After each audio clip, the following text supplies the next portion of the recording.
In this Service Please snack, I get to ask Peigh if he could go to a restaurant anywhere, where would it be? And if he could take anyone for that inspiration and guiding light, who would he want to share some food with? Yeah, I think one of the threads in which I'm trying to get within this series is trying to learn a little bit of people's like hidden gems, where they really like to go to eat, or where that is to maybe share. But also the whole process for this, for me, is to learn something from people and be educated. And I think I've learned a few life hacks from you today. I'd be intrigued to know, like, what is it, and if you could take someone to that place, who would it be, and what would be the life hacks that you would want to learn, or something like that? So take someone to that dinner and just sit down, break some bread, and just learn some bits. Interesting. Do you know what? I would have to say. So okay, first of all, the establishments and places in which I like to eat are quite intimate spaces. You know, I quite like the smaller, intimate, off the beaten track places to eat. You know, like, you know, we always used to go to eat at that place in Peckham, Oi Spaghetti and Tiramisu, because, you know, and for context for who we're watching is literally... It's a shed. A shed. It's literally a shed that can fit 8 people in, and the guy's just cooking it there in front of you. He's Italian, it's his thing, he loves it, and I just love that, you know? That's the sort of thing I love. So there's taken with a custard apple on a date there. Exactly, bro. Exactly that. Exactly. Okay, and great. then also, it is all about the company, really. It is all about the company, you know? And maybe I like those intimate places because, you know, you get to have a chat with somebody and it's not like loud music and the lights are not all down low and all of this razzmatazz. It's like you can have a chat and it's quite intimate and it feels nice and you're quite close. And so that's probably why I like those places. So yeah, it's definitely, those are the kind of places I like. And it is all about the company. And who would I bring there? I'm going to say this person just because I was randomly reading something. I'm going to say Levi Roots.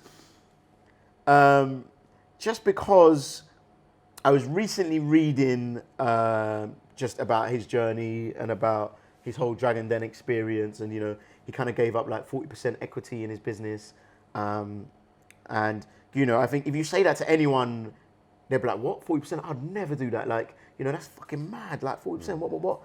But then, you know, if you think about where his business is and what he's got now, it's like, well, actually, you know, would you dare? And he actually said this quote, and I was like, fuck. He said, would you rather 100% of a grape or 10% of a watermelon?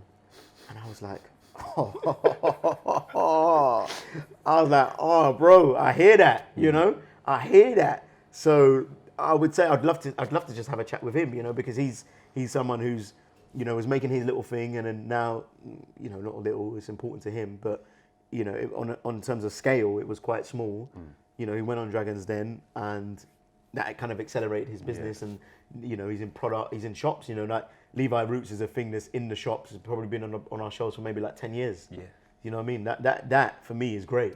That's good business. You know, obviously I don't know his numbers and all of this, but you know, who wouldn't want to be on the shelves for 10 years? You know, like so. I would definitely say I'd love to have a conversation with him, really, yeah. I think as well, you know, he came into the den, I remember it, with a guitar. Yeah. What was it? It was like So Nice I Had to Name It Twice. I think that was the song. Yeah. And like, you know, he sold the brand, he sold a cultural element to people. Yes. Like, is the sauce the best sauce? Yeah. There's a lot of people that would say, my mate makes this sauce, it's better, blah, blah, blah, so on and so forth. Yeah. But he galvanized people to understand a cultural element in which they, and you know what I mean. So I'd love to have a chat with him. It's funny, interesting. I say that because one of my friends, Bex, who I grew up with as a kid, she's got a really good, again, an e-commerce business, and she's someone I look to, and she inspires me. It's called Breakfast. So she does these breakfast pots. You know, she's doing crazy numbers, and what helped accelerate her business is that Levi Roots did like this fund, you know, where he was helping small businesses, and she won it. Wow. Yeah, and that accelerated her business like tenfold. And so I'd have to big her up because I love what she's doing and I love her business and she inspires me. You know, I think I always say to you that you and Lucy inspire me, just with what you've done with both of your businesses and the lives that you lead. You know, I know it's not easy. You know, like you say at the start of the conversation, like you know, you're kind of in business with your partner.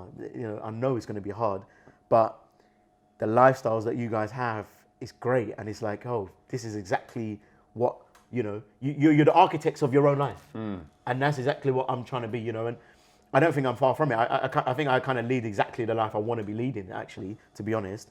But I would love for my business to do good numbers and be like what you guys are doing, you know. I'd love it. I'd love that. So yeah, I definitely put you two as my inspirations. Bless you. Yeah. Mate, I've really, really enjoyed this. No, it's been same. This has been a nice one. And it flowed really, perfect. Yeah, that's been a really nice one. Great. Really nice. Yeah. Mate, I love that. Lovely. Thank you, Josh. Mate, that was great. Oh, got a sore bum. Yeah. I hope you enjoyed that snack from the full episode with Pia Santi of Trap Fruits. If you could tell one other person about this podcast, or even use their phone to like, follow, and share, it will be much appreciated. You can also go one step further and become a patron of the podcast via www.serviceplease.io.